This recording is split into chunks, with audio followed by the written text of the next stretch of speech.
আসসালামু আলাইকুম। আজকে আমি আলোচনা করব বলবিদ্যা মেকানিক্স। এখানে আমরা গুরুত্বপূর্ণ একটা চ্যাপ্টার হচ্ছে চ্যাপ্টার 1 বস্তুর একমাত্রিক গতি। এটা আমার পার্ট 1। বলবিদ্যা চ্যাপ্টারে আপনার আলোচনা করা হয়েছে এটা কি বিজ্ঞানের একটা শাখা, যেখানে গতি এবং ভৌত বস্তুর অবস্থা নিয়ে আলোচনা করা হয়েছে। এখানে আমাদের অনেক গুরুত্বপূর্ণ সংজ্ঞা আছে, যে সংজ্ঞাগুলো আপনারা ইন্টারমিডিয়েট থেকে এসএসসি ইন্টারমিডিয়েট এবং অনার্স ফার্স্ট ইয়ার এবং সেকেন্ড ইয়ার পড়ে আসছেন। ভেক্টর কি, খাল কি, সময় কি, ডাইভারজেন্স, ওই সবগুলো সংজ্ঞা আপনারা আগে পড়ে আসছেন। এগুলো নিয়ে নতুন করে আলোচনা করার কিছু নাই। এখন শুধু আমি একটা গুরুত্বপূর্ণ থিওরাম নিয়ে আলোচনা করব, যা 2012 সালে এবং 2017 সালে আসছিল। থিওরামটা হচ্ছে আপনাদের, একটি বস্তুকণা এ বিন্দুতে স্থির অবস্থায় আছে। ও বিন্দুতে বলের প্রভাবে বস্তুকণাটি এ ও বরাবর এইরূপভাবে গতিপ্রাপ্ত হয় যে উহার ত্বরণের মান শূন্য বিন্দু হতে ও বিন্দু হতে দূরত্বের সম্পর্কে কি পরিবর্তনশীল, এবং বস্তুকণাটির গতি এবং দোলনকাল নির্ণয় করো। আমাকে দুইটা প্রশ্ন করছে, একটা গতি এবং দোলনকাল বের করতে হবে। যেখানে দেখেন এই যে এই একটা বস্তু আছে আমাদের চিত্র মানে দেখি, এই একটা কি স্থির অবস্থান, একটা স্থির অবস্থা একটা বস্তু আছে, মানে বস্তু কণা আছে। এটা কি এই দিক বরাবর আসবে, মানে উল্টা দিক বরাবর আসবে, এই দিক বরাবর আসবে, মানে এ ও বরাবর আসবে। যদি এ ও বরাবর আসে তখন গতিপ্রাপ্ত এ বরাবর যদি গতিপ্রাপ্ত হয় তাহলে উহার ত্বরণের মান, এর যে ত্বরণের মান আছে ও বিন্দু হতে দূরত্বের কি সম্পর্কে কি পরিবর্তন, দূরত্ব সম্পর্কে কী হবে, পরিবর্তন হবে।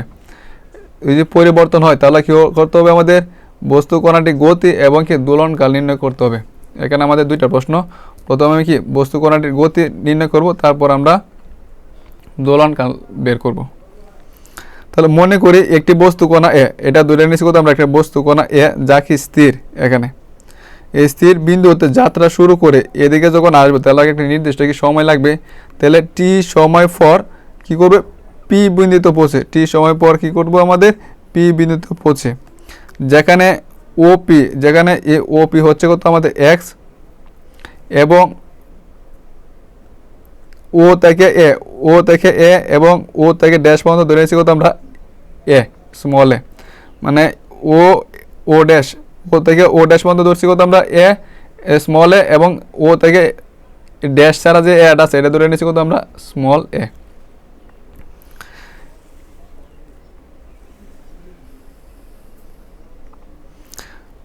সুতরাং বস্তুকণা গতি অন্তরক সমীকরণ, এখন বস্তুকণার যে গতি অন্তরক সমীকরণ আছে এটা হচ্ছে কত আমাদের, D square x by D T square equal to mu x. আর এখানে মাইনাস চিহ্ন কেন দিছি, মাইনাস চিহ্নটা আছে আমাদের কি উল্টা, মানে এ বরাবর, তার মানে কি কেন্দ্রের দিকে আমাদের কি করতেছে, মানে উল্টা দিকে, মানে কেন্দ্রমুখী বলে জন্য আমরা কি করছি, এই দিক বরাবর এটা কি কেন্দ্রের দিকে আসতেছে, এই জন্য মূলত আমরা কি করছি, মাইনাস চিহ্ন দিছি। এখন আমরা উভয় পক্ষে কী করবো, 2 into D x by DT কী করছি, আমি গুণ করছি, উভয় পক্ষে একই কাজ করছি। এই দিক দিয়েও মানে এই দিক দিয়ে 2 into D x by DT গুণ করছি, আর এদিক দিয়ে কী করছি আমরা, 2 into D x by DT গুণ করছি, আর এদিকে আসলে তো minus mu X, then minus mu X আমাদের কি রয়েছে। এখন যদি আমরা এখানে একটু সাজায় লিখি তাহলে কি হবে, এদিকে 2 আর এদিকে 2 কাটা, আর লিখলাম ডি বাই ডিটি লিখলাম, থাকবে কত, ডি স্কোয়ার ইন্টু এক্স, আর নিচে থাকবে কত, ডিটি স্কোয়ার। এটা সাদা লিখলে আমরা লিখতে পারি কত, D x by DT whole square equal to D by DT, এ 2 আর 2 কাটা গেছে, তাহলে থাকবে কত আমাদের, মাইনাস মিউ এক্স আর এক্স, মানে মাইনাস মিউ এক্স স্কোয়ার আমাকে থাকতেছে। এখন আমরা উভয় পক্ষে কী করবো, আমরা সমাকলন করব। সমাকলন কী করলে আমাদের কী করতে হয়, ইন্টিগ্রেশন চিহ্ন দিতে হয়, যে ইন্টিগ্রেশন, এদিক দিয়ে ইন্টিগ্রেশন চিহ্ন দিছি, আর এদের মাইনাস মিউটা যেহেতু ধ্রুবক এই জন্য আমরা ইন্টিগ্রেশনের বাইরে রাখছি, ডি বাই ডিটি ইন্টু আছে এক্স স্কোয়ার, মানে এটা সমাকলনটা কার সাপেক্ষে করবো, আমরা টি এর সাপেক্ষে কী করবো, আমরা সমাকলন করব। আমরা আরেকটা কি নিয়ম জানি, সমাকলন এবং অন্তরীকরণ। এটা হচ্ছে সমাকলন, আর হচ্ছে ডি বাই ডিটি মানে অন্তরী, সমাকলন এবং অন্তরীকরণে কি কাটা যায়, তাহলে মানে কি এই অংশটা বাদ যাইব। এখানে কি আমাদের এই অংশটা কি করবো আমাদের বাদ যাবে, কারণ সমাকলন এবং অন্তরীকরণকে কাটা দেবো। তো থাকবে কত আমাদের এই যে এই অংশটা থাকবে আর মাইনাস মিউ এক্স স্কোয়ার থাকবে, মাইনাস মিউ এক্স স্কোয়ার লাগবো। আর আমাদের ইন্টিগ্রেশন করলে আমাদের কী করতে একটা সমাকলন ধ্রুবক দিতে হবে। কি একটা সমাকলন ধ্রুবক নিব কত আমরা সি। তাহলে অপর পৃষ্ঠা দিয়ে আমি এই কাজটাই করছি।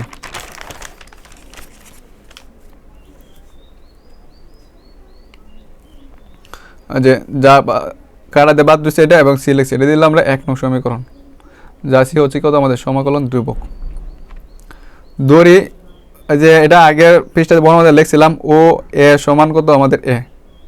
তো আদি অবস্থায় কোণটি এ বিন্দুতে অবস্থান করে, আদি অবস্থায় মানে শুরু অবস্থায় কি আমাদের এ বিন্দুতে অবস্থান করে, অর্থাৎ আদি অবস্থায় সময় কত হবে 0, টি সমান 0 হবে।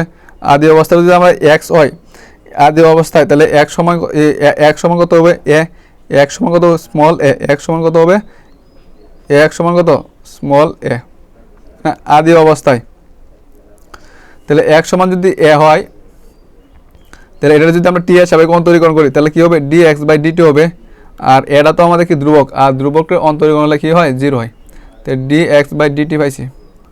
এই কাজটা কেন করছি, এখানে হচ্ছে কত আমাদের সি একটা ধ্রুবক মান, এখানে সিটা রাখা যাবে না, সি ডাইরে কি তুলতে হবে। সি ডাইরে তোলার জন্য আমরা সি এর একটা কি মান বাইর করব। এই মানটা যদি আমরা সি এর মানটা এখানে বসাই তাহলে তো আমার ধ্রুবক মানটা চলে যাবে। তাহলে 1 নং এই মানগুলো আমরা বসাই, যে মানগুলো পাইছি এটা। তাহলে ডি এক্স বাই ডিটির মান পাচ্ছি কত 0, 0 স্কোয়ার মানে 0 is equal to minus mu x square minus যে মানগুলো পাইছি এগুলো বসাইছি, যে এত প্লাস কত সি। তো এখান থেকে যদি আমরা সি এর মান পাই সি ইজিক্যাল কত হবে মিউ এক্স স্কোয়ার, কারণ প্লাস এটা এদিক দিয়ে আনলে কী হয়ে যাবে মাইনাস হয়ে যাবো। তো মাইনাস আর এই মাইনাস কার আগে শুধু থাকবো কত সি ইজিক্যাল কত মিউ এ স্কোয়ার থাকবে আমাদের।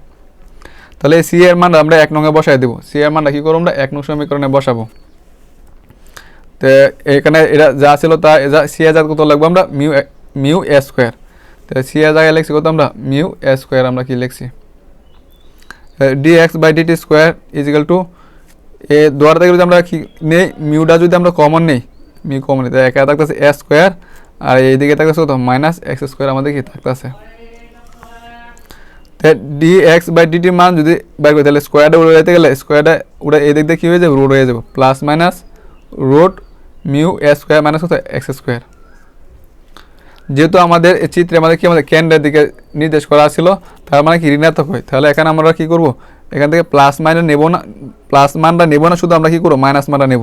তাহলে D x by DT is equal to minus root mu into root আবার কত এ স্কোয়ার মাইনাস কত এক্স স্কোয়ার, আমরা একটু ভেঙে ভেঙে লিখছি।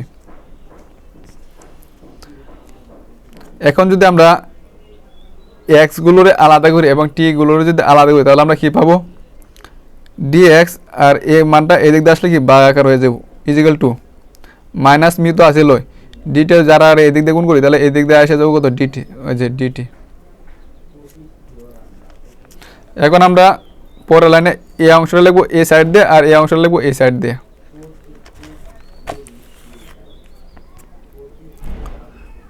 তো মাইনাস এটা তো দেওয়া আছে, উভয় পক্ষে আমরা কী করছি মাইনাস দ্বারা গুণ করছি, তাহলে এটা কী হয়েছে প্লাস হয়ে যাবো আর এদিক দেখি মাইনাস একটা চিহ্ন আসবো। তো রুট ওভার মিউ, এখন আমরা উভয় পক্ষে কী করবো আমরা সমাকলন করবো, ইন্টিগ্রেশন চিহ্ন দেবো। তাহলে এদিক দিয়েও ইন্টিগ্রেশন চিহ্ন দিলাম আর এদিক দিয়েও কী করছি আমরা ইন্টিগ্রেশন চিহ্ন দিলাম। আর এটা যেহেতু আমাদের ধ্রুবক এই জন্য ধ্রুবকটা বাইরে রাখছি। ইন্টিগ্রেশন ডিটি মানে কত টি, ইন্টিগ্রেশন ডিটি মানে হচ্ছে টি। আর এই এতটুকুর সূত্র হচ্ছে এটা cos ইনভার্স 1 x বাই কত এ, এটা হচ্ছে এতটুকুর সূত্র। এখন যদি আমরা এখান থেকে যে মাইনাসটা কমন নেই, আমি আবার অন্যভাবে বোঝাচ্ছি, এখান থেকে যে মাইনাস কমন নেই তাহলে আমাদের কী পাবো এক্স স্কোয়ার প্লাস যদি আমরা মাইনাসটা কমন নিই তাহলে পাবো এক্স স্কোয়ার মাইনাস কত এ স্কোয়ার পাবো, হ্যাঁ মাইনাস কত এ স্কোয়ার পাবো। তাহলে এটা আর এটা কী হয়ে যাবো মাইনাস মাইনাসে প্লাস হয়ে যাবো, বাকি যে অংশটা রাখবো এটা সূত্র হচ্ছে কত আমাদের এটা, আপনারা বইয়ে দেখবেন যে এই আকারে একটা সূত্র আছে cos ইনভার্স 1 x বাই এর সূত্রটা দেখবেন প্লাস c1, আর অথবা মাইনাসও যদি মাইনাসও মুখস্থ করেন তাহলে এটা সূত্র, আর যদি এখান থেকে কমনে মাইনাস প্লাস বানান তাহলে ওটা সূত্র দেখবেন এটাই। মোট কথা হচ্ছে এটার সূত্র এটা। যখন টি সমান 0 মানে যখন সময়টা যখন আমাদের ছিল 0 তখন x সমান a হলে মানে আদি অবস্থায় যখন x সমান a ছিল তখন সময়টা কত হবে 0 হবে। যখন আমার এদিক দিয়ে আসছিল তখন আর স্থির অবস্থায় কত ছিল আমাদের দূরত্ব x সমান কত ছিল a ছিল, আর তাহলে সময়টা কত হবে 0 হবে।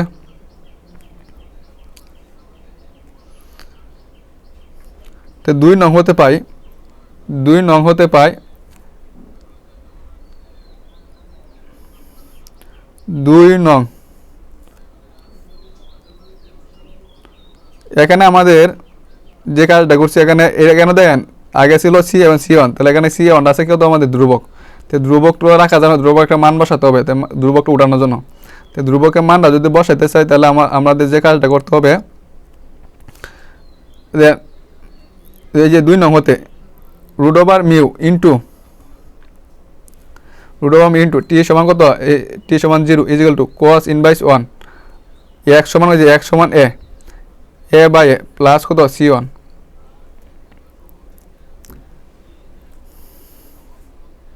তো এখানে 0 দিয়ে গুণ করলে কত 0 cos ইনভার্স 1 আর a বাই a মানে 1, মানে এর দেখা গেল 1 আর এটা C1।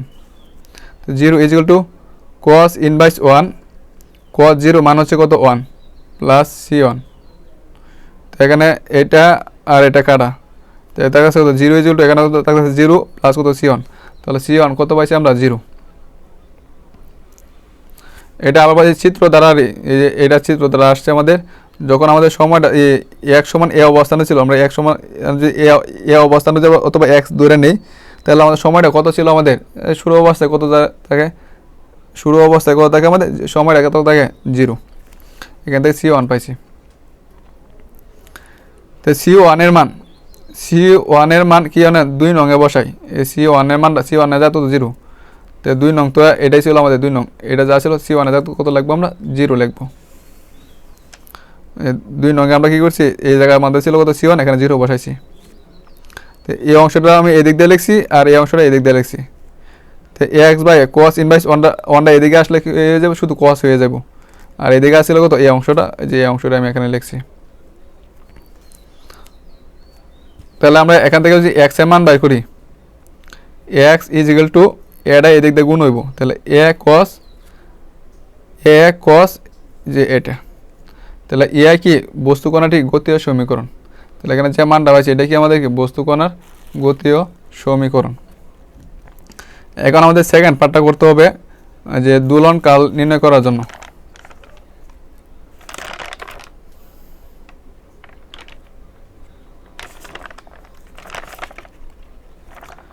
এখন আমাদের এখানে আরেকটা বিষয় রয়েছে আমাদের, ওইটা হচ্ছে আপনাদের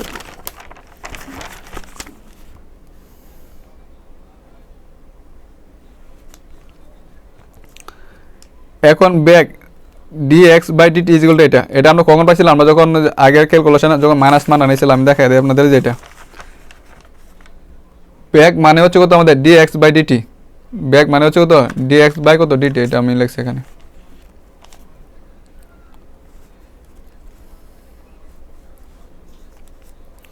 যখন বস্তুটি ও বিন্দুতে এসে পৌঁছাবে, যখন আমাদের চিত্র যখন ও বিন্দুতে আমাদের পৌঁছাবে অর্থাৎ x ইজ ইকুয়াল টু 0 হবে, যখন ও বিন্দুতে পৌঁছাবে তখন আমাদের কি x ইজ ইকুয়াল টু কত হবে আমাদের এই xটা কত হয়ে যাবে আমাদের 0 হয়ে যাবে। যখন ও বিন্দুতে এসে কি পৌঁছাবে তখন back dx by dt back dx by dt minus root over mu into x এর কত হবে আমাদের 0 হবে। dx বাই dt এখানে 0 স্কয়ার মানে 0 আর রুট s করে কার আগে থাকবে কত শুধু a, তাহলে মাইনাস রুট মিউ আর এখানে থাকবে শুধু a।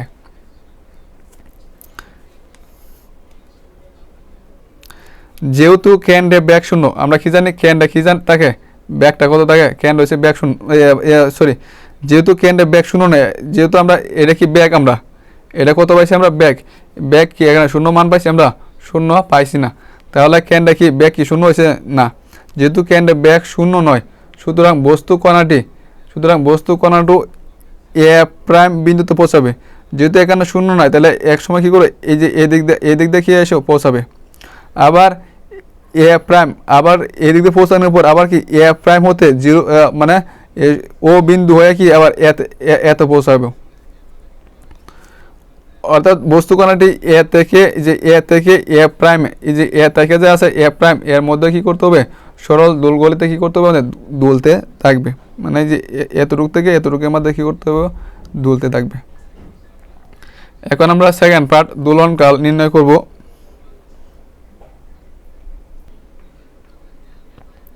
তাহলে আমরা কি দোলনকাল এখন নির্ণয় করব, যা হচ্ছে সেকেন্ড পার্টটা ছিল আমাদের বস্তু কণাটি গতির সমীকরণ x = a cos, এটা আমরা কিন্তু আমরা প্রমাণ করে আসছি যে এখানে, যে এটা কিন্তু আমরা প্রমাণ করছি, এটা বস্তু কণাটির গতির সমীকরণ হচ্ছে এত। তাহলে x সমান যদি 0 হয়, x সমান 0 হলে, x সমান 0 আমরা কইবার এসে দিলাম যে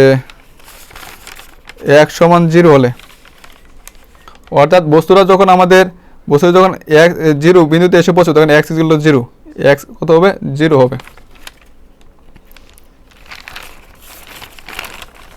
যে এটা ছিল আমাদের x, যখন ও বিন্দুতে পৌঁছেছে তখন আমাদের কি হয়েছে, x সমান হয়েছে কত, 0।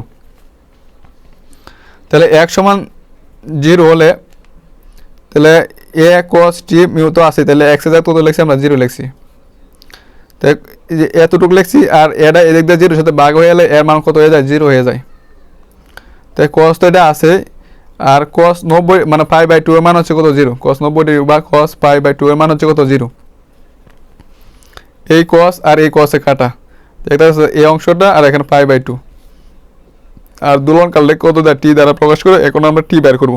t = π/2 আছে, আর √μ এদিক দিয়ে আসে কি ভাগাকার হয়ে যাবে, তাহলে হচ্ছে কত, √μ। t পাইছি কত, এত।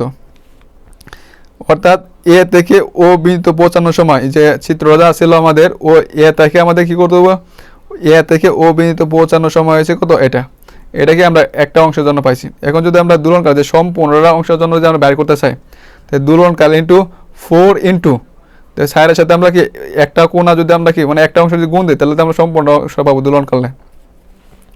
তাহলে 4 ইন্টু আর এতটুকু মান পাচ্ছি কত, যেটা, আর এখান থেকে কাটাকাটি করে আমরা পাবো কত, 2π/√μ।